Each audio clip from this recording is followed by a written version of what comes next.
So hello dear student, কেমন আছো? I hope প্রত্যেকে শুধু ভালো নয় ভীষণ ভালো আছো। স্ক্রিনের উপর একটা প্রশ্ন দেখা যাচ্ছে, তাই না? প্রশ্নটা কি বলা হয়েছে দেখো। প্রশ্নে বলা আছে find the value of the parameter A such that alpha such that the roots alpha and beta of the equation 2x square plus 6x plus a equal to 0 satisfy the inequality alpha by beta plus beta by alpha less than 2। প্রশ্নটা আমরা পড়লাম, কিন্তু কি বুঝলাম সেটা বুঝতে হবে। দেখো, প্রশ্নে একটা ইকুয়েশন দেয়া রয়েছে, কোয়াড্রেটিক ইকুয়েশন। সেটা কি? 2x square plus 6x plus a equal to 0। এই ইকুয়েশনটা দেয়া রয়েছে। এর দুটো রুটস বলা রয়েছে, একটা হচ্ছে আমাদের আলফা রুট আর একটা হচ্ছে বিটা রুট। এরপর কি বলা হয়েছে, একটা ইনইকুয়ালিটি রয়েছে। সেটা কি? Alpha by beta plus beta by alpha less than 2। এই কন্ডিশনে আমাদেরকে এ এর ভ্যালু বলতে হবে। তো চলো সময় নষ্ট না করে আমরা এর ভ্যালু নির্ণয় করতে লেগে পড়ি। দেখো, প্রথমত আলফা প্লাস বিটা আমরা কি করতে পারি? মাইনাস বি বাই এ, মানে -6/2, তার মানে -3। এটা আমরা খুব সহজেই বলতে পারি। চলো ঠিক আছে। Alpha into beta equal to কি বলতে পারি? Obviously C by A. C বলতে এখানে a আপন 2। এই দুটো ইনফরমেশন আমাদের দেওয়া ছিল। এর পরের স্টেপে দেখো, এর পরের স্টেপে কি? এই ইনইকুয়ালিটিটা রয়েছে, alpha by beta plus beta by alpha less than 2।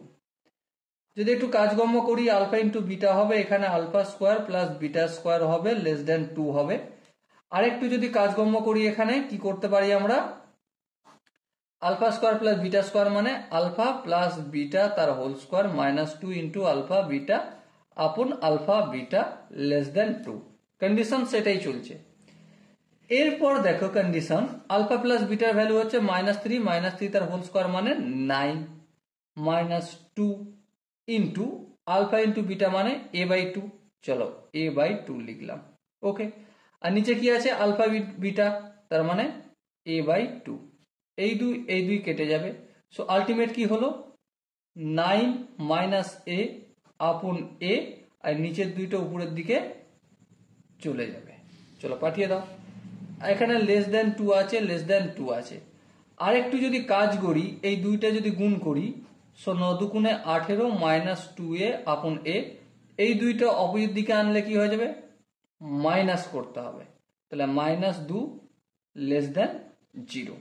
আর একটু যদি আমরা কাজকর্ম করি বা আর একটু স্টেপ আগে যাই, কি পাবো?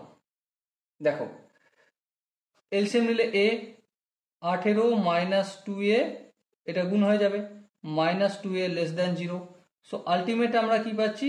18 -4a by a less than 0। So আরেকটু যদি ক্যালকুলেশন করি, মাইনাস কমন নিলে, তাহলে 4a - 18 আপন a লেস দেন 0। মাইনাস দিকে বোথ সাইডে যদি মাল্টিপল করি, সো আলটিমেট কি হবে? 4a - 18 আপন a গ্রেটার দেন 0। সো এরপর আমরা বেবি কাম মেথড ইউজ করতে পারি। হ্যাঁ দেখো, প্রথমত এই এটা থাকার জন্য একটা রুটস হবে ক্রিটিক্যাল পয়েন্ট 0, আর একটা কত হবে? 18/4। আর 18/4 এর মানেই আমরা এটাকে কত বলতে পারি? 9/2। প্লাস মাইনাসে যদি করি, তাহলে এখানে প্লাস হবে, এখানে মাইনাস হবে, আর এখানে প্লাস হবে। আই হোপ তোমরা বেবিকাম মেথড জানো। এবারে আমাকে কি নিতে হবে? গ্রেটার দেন 0 নিতে হবে। তার মানে এ বিলংস করবে, এদিকটা তো -ইনফিনিটি আর এদিকটা পজিটিভ ইনফিনিটি, তাই না? তাহলে -ইনফিনিটি থেকে 0 পর্যন্ত। 0 নিতে পারে না কেন? কারণ নিচে আছে অ্যাকসেপ্টেবল নয়। ওকে, ইউনিয়ন কোথা থেকে? 9/2 থেকে কোথা পর্যন্ত? পজিটিভ ইনফিনিটি পর্যন্ত নেবো। তাহলে এ এর রেঞ্জ পেয়ে গেলাম, বা এ এর ভ্যালু কি কি হতে পারে। ওকে, আই হোপ তোমরা বেবিকার মেথড জানো, সেটা ধরেই এখানে অ্যাপ্লাই করলাম, কাজ আমার হয়ে গেল। So dear student, I hope তোমরা প্রত্যেকে এই কোশ্চেনের কনসেপ্টটা বুঝতে পেরেছো। যদি কোনো জায়গায় বুঝতে অসুবিধা থাকে, ডাউট থাকে, কনফিউশন থাকে, কি করতে হবে? কমেন্ট সেকশন রয়েছে, কমেন্টে জানাতে হবে। আর দেখা হচ্ছে নেক্সট ভিডিওতে। ততক্ষণ পর্যন্ত ভালো থেকো, সুস্থ থেকো এবং জয় হিন্দ।